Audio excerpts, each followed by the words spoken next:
Today on the show, a once-in-a-lifetime invitation to the home of a legend.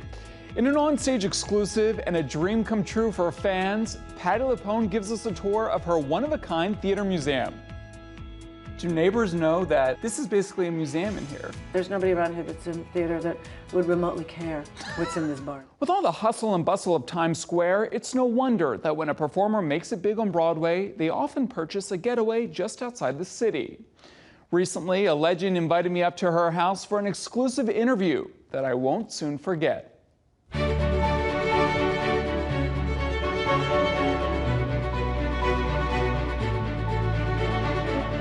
A short drive from the lights of Broadway lies a barn that at first glance is just average. But if a theater fan were to take a closer look, they would find that they'd stumbled upon a theatrical goldmine.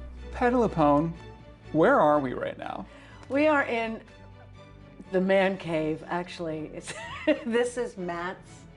Your husband's? My husband's man cave. And then when we moved down to this house and we built a barn, we decided that the loft of the barn would be his den. I said, well, I have to share the man cave with you.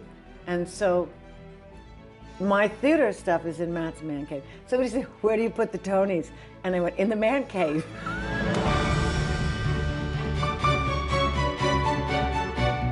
What exactly is in this room?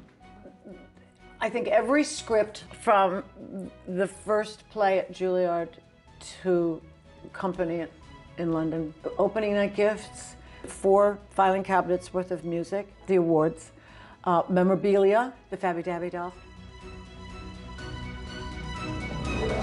Is there one thing in particular that is super precious to you?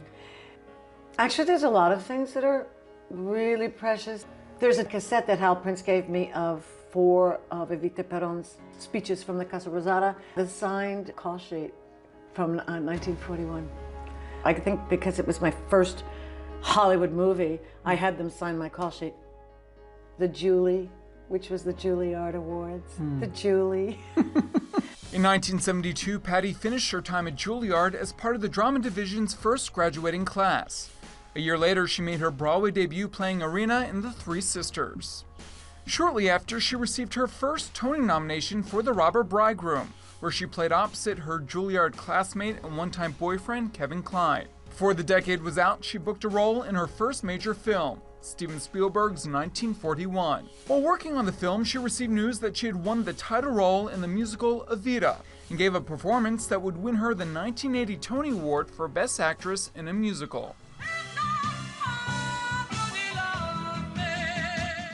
Adelaide Lorena, who was a wardrobe supervisor on Broadway, she did everything. She came to me during the show and had this jewelry, and it's Aurora Stone, on a black platter. I was about to enter, and she went, Patti, these were Ethel Merman's and Happy Hunting. You'll wear them in a charity concert. literally. And I went, oh, thanks, Adelaide, and I made my entrance. This is propaganda. Evita Peron propaganda. In 1985, Patti played 2 major roles in London, Moll in The Cradle Will Rock at the Old Vic, and Fantine in the original West End production of Les Miserables. That year, she won an Olivier Award for her work in both shows. I'd like to thank the production team and a wonderful group of actors in the company. Thank you very much.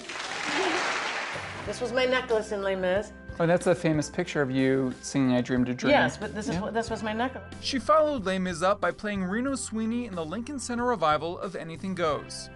It's Ethel and the other guys. I guess that must be the original playbill of Anything Goes. Oh, wow.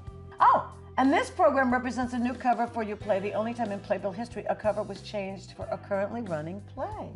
What do you know? A little more than a year of performing Anything Goes at Lincoln Center, Patti was married to her husband, Matthew Johnston, on stage at the Vivian Beaumont Theater. For her next major musical, Patti went back to London to originate the role of Norma Desmond in Sunset Boulevard. Despite receiving an Olivier nomination and being slated to open the show on Broadway, she was released from her contract early. We didn't get a lot from Sunset Boulevard. I wonder why. Her next 3 major Broadway credits were all plays: Master Class, The Old Neighborhood, and Noises Off. In 2005, she delighted musical theater fans by appearing as Mrs. Lovett in the revival of Sweeney Todd, and she still has her opening night gifts. Everybody needs a shave.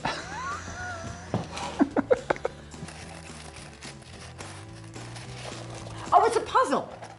That's right, it's a puzzle. It's my very own puzzle, but I don't know. Stephen Sondheim. Sondheim gives a puzzle, I think, to everyone on opening night, Mr. Sondheim, right? I guess he gave me one. Not I guess, he gave me one. 3 years after Sweeney, Patti won her second Tony Award for playing Mama Rose in Gypsy. I had to wear isotoners because I couldn't put shoes on because I broke my toe. So he gave me the 2008 Isotonia Award.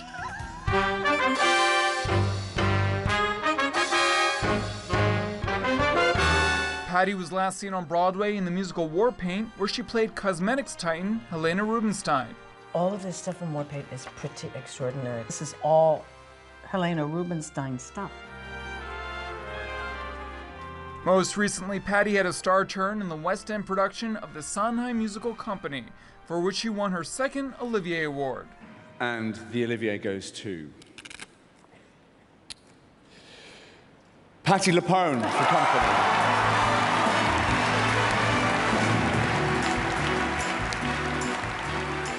This is from Les Mis, and this was for Company, but they're quite different. Driving down the street, this just looks like a random barn. I mean, do neighbors know that this is basically a museum in here? There's nobody around here that's in theater that would remotely care what's in this barn. Fair, fair. Some people that come in here are overwhelmed by it. If someone comes in here that is associated with the theater, they are. I walked in and was like, whoa, there's Patti's career. Yeah, right, exactly. Patti LuPone, thank you so much. Thank you, Frank.